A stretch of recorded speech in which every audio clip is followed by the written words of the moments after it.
அடுத்து யாரு? அல்லதீன யஸ்பிகூனல் இமாம் ஃபி ஸலா, தொழுகையில் இமாமை முந்துபவர்கள், தொழுகையில் இமாமை முந்துகிறவர்கள். இவர்களுக்குரிய அந்த தோற்றம் எப்படிப்பட்ட ஒரு நிலையோடு மறுமை நாளில் எழுப்பப்படுவார்கள் என்றால், மனித உடல் கழுதை தலை, மனித உடல் கழுதை தலையோடு அவர்கள் மறுமை நாளில் எழுப்பப்படுவாங்க. இன்னொரு அறிவிப்புல வருது, அதுவும் சஹீஹான அறிவிப்பு தான், மனித உடல் நாயின் தலை அப்படின்னு வருது. கழுதையின் தலையாகவும் அல்லாஹ் மாத்துறான், நாயின் தலையாகவும் அல்லாஹ் அவர்களை மாற்றி மறுமை நாளில் எழுப்புகிறான் என்று நபிகள் நாயகம் ஸல்லல்லாஹு அலைஹி வஸல்லம் அவர்கள் சொல்லுகிறார்கள்.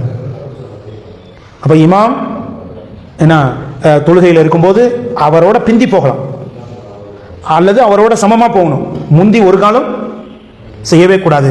அதுல குறிப்பா ருக்கு சுஜூத், அதுல இமாமுக்கு முன்னாடியே ருக்கு சுஜூது செய்வதற்கு தான் இந்த மிகப்பெரிய தடையே வந்திருக்கு. வாசகமும் அப்படிதான் இருக்கு.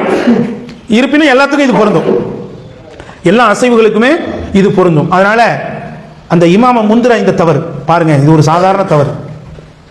ஆனா அல்லாஹ் எப்பேற்பட்ட கேவலத்தையும் அசிங்கத்தையும் அதுக்கு சொல்றான் பாருங்க.